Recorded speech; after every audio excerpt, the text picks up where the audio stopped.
Blake Stallings, probably a very unexpected run for you to be in the top 5 from everybody in the grandstands. For you, was that an unexpected run? I wouldn't call it expected. I wouldn't call it unexpected. I just went into the race wanting to have fun and try and keep the nose clean and run to the best of my ability, because I know my guys work so hard and they deserve, every position I could get, they deserve it.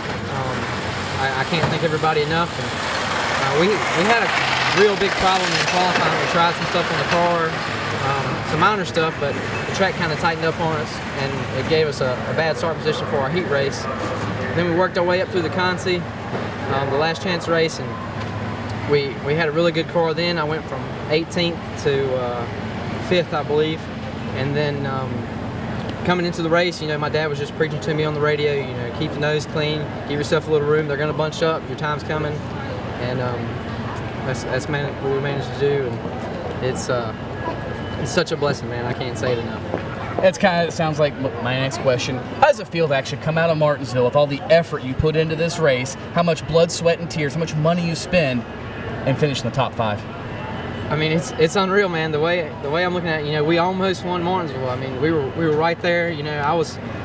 It's so many great guys that come down here. I've only run late model probably 5 times in my life, and I've been running limited all year long at South Boston Speedway, and it's just such a great feeling, man. Words can't describe it. On that last restart, well, a couple of the last restarts, things got very, very hairy. The one with the chaos in turns 1 and 2, what'd you see from where you sat? I was a little bit far back on the outside, so it was harder for me to see the inside line. But they were rubbing tires coming up. Lee and the 2 car were rubbing tires coming up to the green flag. And when they run down to the corner, I couldn't see any light in between them. It was getting dark, but I couldn't see any light in between them. And I know Deke was right on them, and there was a little bit of space in between the 4th place man and the 3rd place guy. And I don't know if the 08, drove it in a little deep, or maybe if Lee overdrove the corner a little bit. It's hard to say from where I was at, but those are both class acts and great drivers on their own respect and in their own respect, and it's just, man, I can't even describe how I feel right now. It's unreal.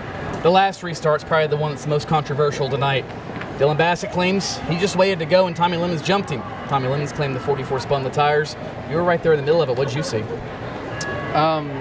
To me, it sounded like Dylan may have missed his shift. I heard the car rev up really hard. I was right on Tommy. Tommy took off. He started pedaling a little bit. I was all underneath him. I was, a little antsy there at the end, and we got it straightened out. And I let Tommy go before we got down to the corner.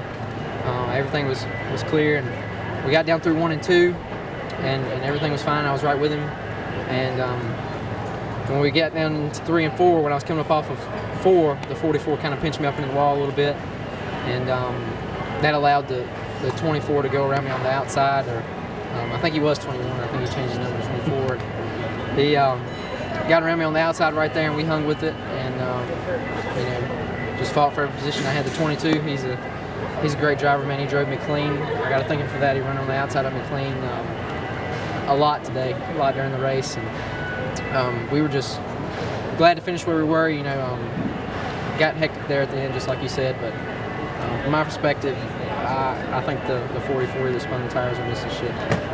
Well, congratulations on a job well done. What are you doing tomorrow? Probably relaxing at the house. Maybe work on the car a little bit, ride some 4 or something. Vacation.